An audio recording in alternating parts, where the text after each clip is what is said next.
Greetings, YouTube. I hope everybody's out there having a good day today. Hope things are working out for you. Today is Tuesday, 2nd day of September 2020. Can you believe it? It is what it is. This year, and our lives are just moving full steam ahead, and there ain't no stopping it now. Well, I want to give you an update on my door here. I told you in my video, I thought I had those springs on backwards, and I did. I had the springs on backwards. Everything else was fine. I just had those springs on backwards. When these springs are in a coil, they're in a coil, and you can see they're in a coil. Wherever the end of the spring is pointing, if it's pointing down, you need to go up, okay? Well, the problem I have, the springs was pointing up, and I was still going up. And what I did, I took and put the tension the wrong way on them. So, I hired AE Door and Window. If you're from the Cincinnati area, you pretty much know who they are. You see their commercials all the time. AE Door, where they sell the best, service the rest. They do sell Clopay doors. I just wanted to get a shout out to AE Door and Window, and Alan. Alan came out, and he was very helpful with me. He said, "You pretty much you got everything. You probably just got springs on backwards." Well, I knew that, but I just wanted to hear it from a professional, because I'm not a professional door hanger like he is. He said he's been doing doors for since he was 15 years old, so he's got more experience with this stuff than I do. So everything's pretty much good. He come out, we reversed that there. Whenever you do a 10 by 12 door, it's 10 high, 12 wide. You do 43 quarter resolutions on the spring. So if you divide that up into 4, you know how many full revolutions it is. But he did that, and he helped me hang my stabilizing tracks up here. And one of the things I didn't think of, because I got my ceiling fans going in up there, I wanted to put like a 60-inch ceiling fans in here. I might not be able to do that now. And it's not anybody's fault. I just didn't think about it when I was putting the doors in, because we got the track back about as far as it can go. And if anything, I might be able to rebrace that another way to kind of give my ceiling fans some room. So what I have to do is, once I get the boxes up there, I got to measure and see how much room I got. And who knows, I might be able to drop the ceiling fan down a little bit, and I still might be able to get my 60 inches up there. So stay tuned for that. I definitely got to get my ceiling fans. Ceiling fans are going up next, because I need to move the scaffolding out of the way. And when I move the scaffolding, I need to adjust it for this side over here. That way I can clean out my mess over here and slide it over that way and get it out of my way. That way now I got temporary room. I can pull a car in. But my next goal is, I want to paint the outside of this door before I put the weather stripping around the outside. I'll show you all that when I move the metal. But check this out. Oh yeah, one hand.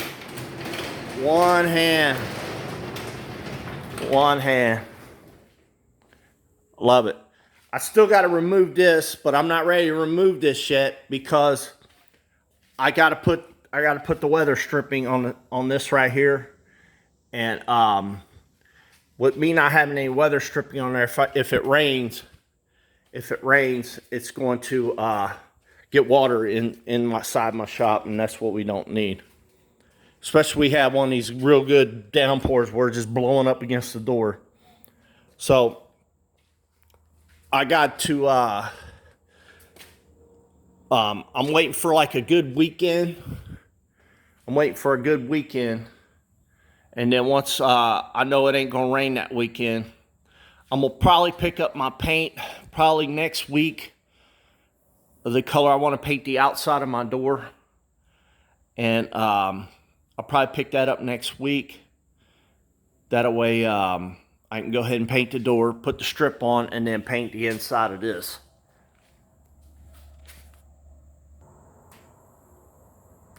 So that's where I'm at, guys, on this garage door. Like I said, I give Clopay, the doors are fine. I give them an F on their instructions. Their instructions manuals don't do me any justice. Because there's only a few references in here that reference my door.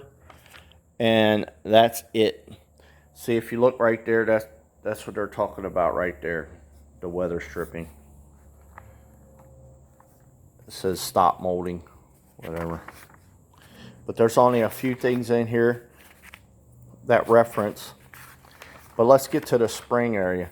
See this right here? This kind of referenced my door. The spring kind of referenced my door, but you notice there's an extra track here. There's 2 tracks there. That my door don't have 2 tracks. It just has a single track. And then it shows a spring back here. That kind of references my door. But one thing, and then that's pretty much it. Nothing else up here. That kind of referenced my door. Kind of. That's why I say, guys, that there kind of references my door. If you've never ever done a garage door before, especially the spring loaded, the springs with the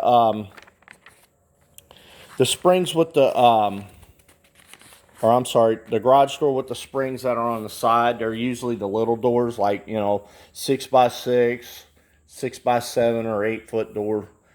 They're usually on the side. Those there are easy to do, and the instructions are pretty good. Depending on who you get now. I forgot who garage doors I was working on when I installed those garage doors. I can't remember who it was, because it's been about 4 or 5 years now. But they were pretty good. So if you look right here, I'm going to show you. If you look right there, they marked red and they marked black. Okay. I put my that's the way I put my springs on the door. Okay.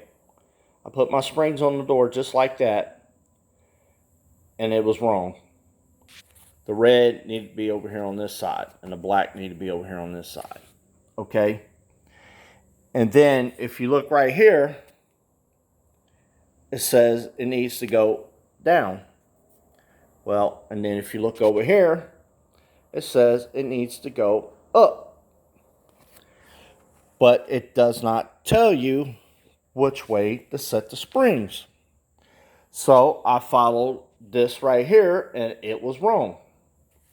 Now, the reason why I tell you, you got to be careful with these things. So even though these springs are brand new, you put too much tension on them, they'll still snap in half.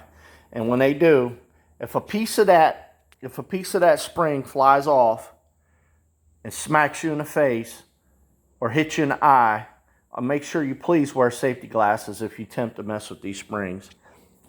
You can get seriously injured. If not, if it can get inside your brain, it might even kill you. So, and then if you look at this illustration, it is nothing like my door. Nothing. Because it's got brackets here and brackets here, where mine is just one big piece. Mine's one.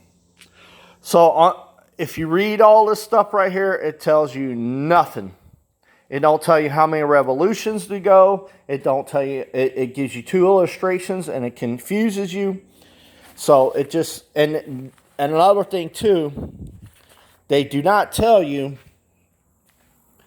when you put these cables on. Let me pull this down.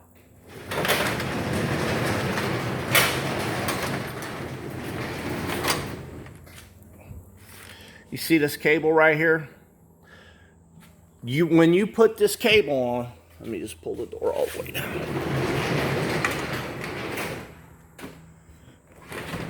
All right. If you look up there, when you put this cable on, and I knew this here, the videos that are out there don't give you no justice, hardly. But there is one video out there. He tells you got to put the tension on these springs, and the best way to do it is to tighten it up using that rod that's there. Tighten it up and put vice grips on it so it don't move. So when you put the tension on these springs right here, and then you put the full tension on that rod, it won't move on you. Because these springs, or these cables, they have to be exact.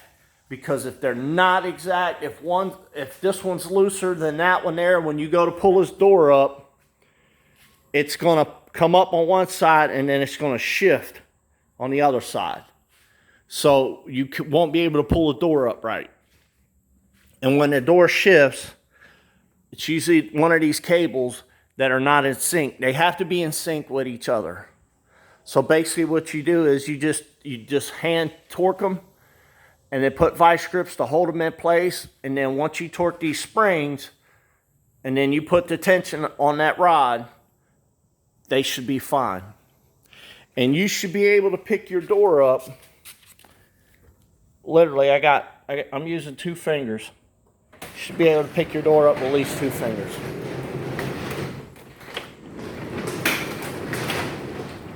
Just like that. And the problem that I had, as soon as I lift the door up a foot, the cables would bind up because I had the springs on backwards. Well, so that's where I'm at, guys. Now all I got to do, because another thing I encourage you to do, don't just go in and start screwing these down into a permanent position. Because if you keep loosening and unloosening this thing, eventually what you're going to do is you're going to wear it out. And it's not going to fit there anymore because you done loosen it in and out so much. You done over tighten the hole that it's in, and you're going to have to figure something else out. So what I did, I use one lag bolt because it comes with lag bolts. I used one lag bolt on both sides in the same area, and I got this pretty close. And then the rest of them, I used these here screws. Show you that screw. I use these here screws to temporarily hold it in place. And what I did, you can either use this hole right here, or you can use that hole right there. That way you can adjust it with these screws right here, and the holes are small enough you can just run a lag bolt in there and it'll tighten right back up. So that's what I did. You want to be able to adjust this stuff, and you don't want to set nothing permanent. But now that my door is set in place, I can go ahead and see I got my lag bolt there, and then I got my screw down here in this hole. So what I'm going to do is here this weekend, I'm going to go ahead and finish putting all my lag bolts in there, so I can definitely make sure that I'm 100% secure on my track.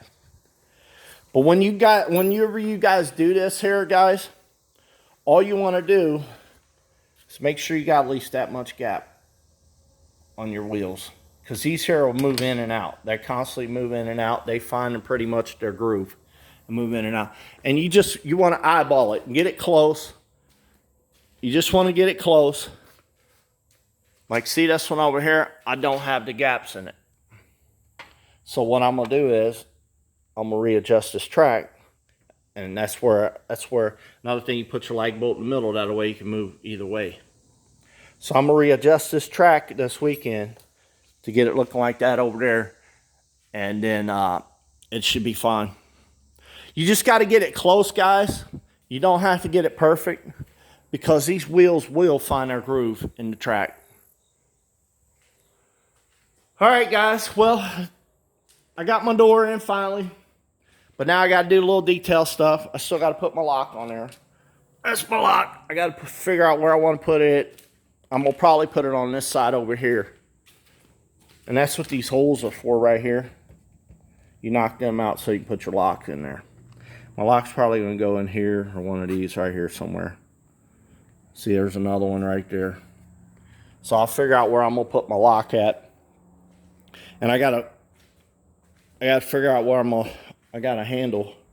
I won't need a handle on the outside of this because if it's locked on the inside, then you got to come in here and pretty much unlock it and whatever. So I'm not going to put a handle on the outside.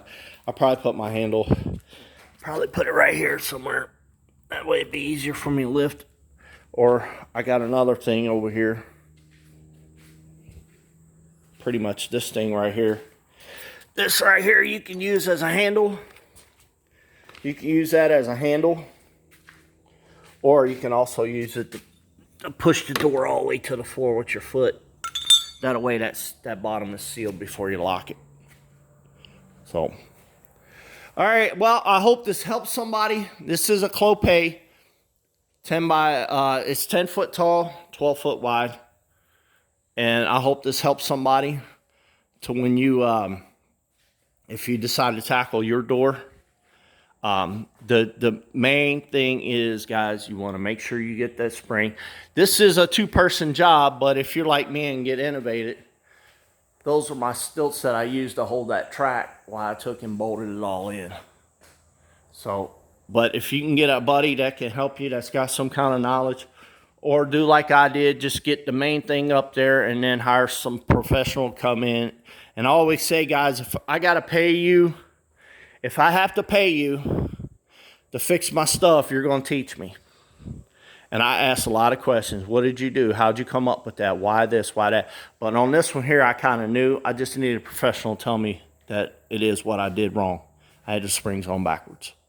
So, and then not only that, he also helped me with these right here to get these here up there. Because if not, I would have had to take and measure. Well, I probably would have cut everything up there and formed it up there. But with Alan here helping me, it just made everything go faster because he knew this stuff like the back of his hand. He knew what to do. He knew how to handle it. And all I did was have him throw me directions. Cut it where? Cut it here. Cut it. Cut it. And I gave him the bolts and stuff. Your door does not come with these L brackets. Your door does not come with them. And it does not come with the weather strip that goes on the front of your door. You got to buy those separate. I don't know why I guess because if you got a 12-foot or a 15-foot ceiling, then you're going to have to buy more. So I guess they don't put them in there because they don't know how tall your ceiling is. So that's the way it is. All right, guys. Well, this chapter of my life is finally over. Now I'm gonna work on getting the outside of this painted. Also, I'm getting ready to work on the preset my electric down here. I'll need to start running the tubes and stuff that are going to be under the ground. That way, I'm hoping, I don't know when it's going to happen. It's probably going to be spring of next year before I can get power in here because I have to dig. And I showed you guys in a previous video, I got to dig pretty much a nice perimeter. And I want to do 90% of the work, so all they have to do is come in, install my panel, install my meter, and have the power company hook up the power. So I want to do 90% of the work. That way, it ain't going to cost me $8,000-$10,000 for them to rent an excavator and do what I can do. So that's the way I roll. And that way, all I got to do, they just tell me what they want, how they want me to do it. I do it. They do the panels. Not only that, I want to try to get my addition done in the back. So when they come out and get this panel done, I got this wire right here to run me another 100 amp panel in the back for my air compressor and stuff in the utility room that I'm going to build on the back here. So, all right, guys. Well, I hope you have a great day today. Don't get caught up in the mess that's going on our planet. Please pray for our country because we need it. That's pretty much it for now. So, all right, guys. Well, make sure you like this video, share this video, subscribe to this video, give me a thumbs up. If you got any questions you want to put down in the comment box, I'll try to help you as much as I can. Without me seeing your projects, it's hard for me to judge anything, but I can just tell you by my project on how to fix things. So, all right, guys, till the next time, bye-bye.